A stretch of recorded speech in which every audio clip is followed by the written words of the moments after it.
যে ছেলেটা ছোটবেলায় খেলনার জায়গায় দায়িত্ব কাঁধে নিয়েছে, তাকে বয়সের আগে বড় হতে হয়েছে।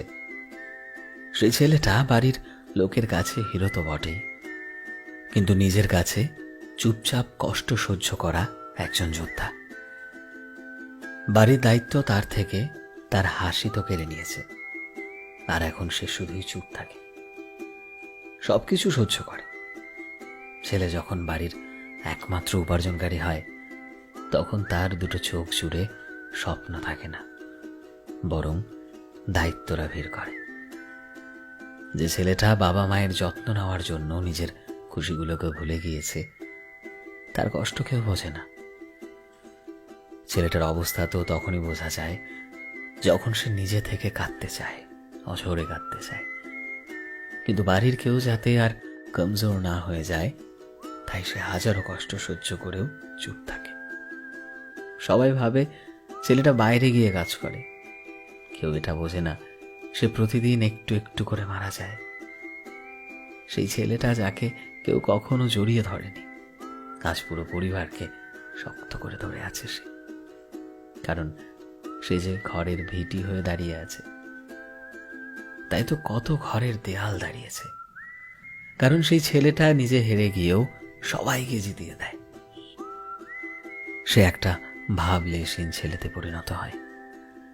তার দুঃখ, কষ্ট, তার স্বপ্ন সে কাউকে বুঝতে দেয় না। প্রতিনিয়ত দায়িত্বের ভিড়ে তার স্বপ্নগুলোকে চাপা পড়তে দেখে সে অঝরে কাঁদতে চায় সেসব দেখে। সে চায় কেউ তো একজন থাকুক যার কাঁধে মাথা রেখে সে তার মনের জমানো কষ্টগুলোকে শেয়ার করবে, কিন্তু পারে না। যখনই সে তার স্বপ্নের কথা ভাবতে চায়, সে একটা স্বপ্নের সামনে 10টা দায়িত্ব হাতছানি দেয়, এবং সেই দায়িত্বগুলোকে সে হাসি মুখে গ্রহণ করে, কষ্টগুলোকে বুকে চাপা রেখে। তারাই তো ছেলে। সে ছিল বলেই আজ এত ঘর ঘর হয়েছে। সে ছিল বলেই প্রত্যেকটা পরিবার আজ জীবিত। সে ছিল বলেই দায়িত্বগুলো আজ সাজানো গোছানো। যদি তুমিও এমন যোদ্ধাদের সম্মান করে থাকো, তবে ভিডিওটি শেয়ার করে দিও সেই সমস্ত ছেলেদের জন্য যারা কিনা দায়িত্বের ভিড়ে নিজেদের স্বপ্নকে, নিজেদের সত্তাকে হারিয়ে ফেলেছে। সো ফ্রেন্ডস, আমি শোভন ছিলাম তোমাদের সাথে, কলমে বিশ্বজিৎ। ভিডিওটি কেমন লাগলো অবশ্যই কমেন্টে জানিও।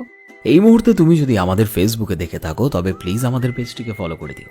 চ্যানেলে নতুন হলে প্লিজ চ্যানেলটিকে সাবস্ক্রাইব করে দিও। আর যারা অলরেডি সাবস্ক্রাইব করেছো, তোমাদের সবাইকে অসংখ্য ধন্যবাদ। দেখা হচ্ছে নতুন একটা দিনের নতুন একটা ভিডিওতে। টিল দেন সবাই ভালোবাসায় থেকো এবং সবাইকে ভালোবাসায় রেখো। Thank you.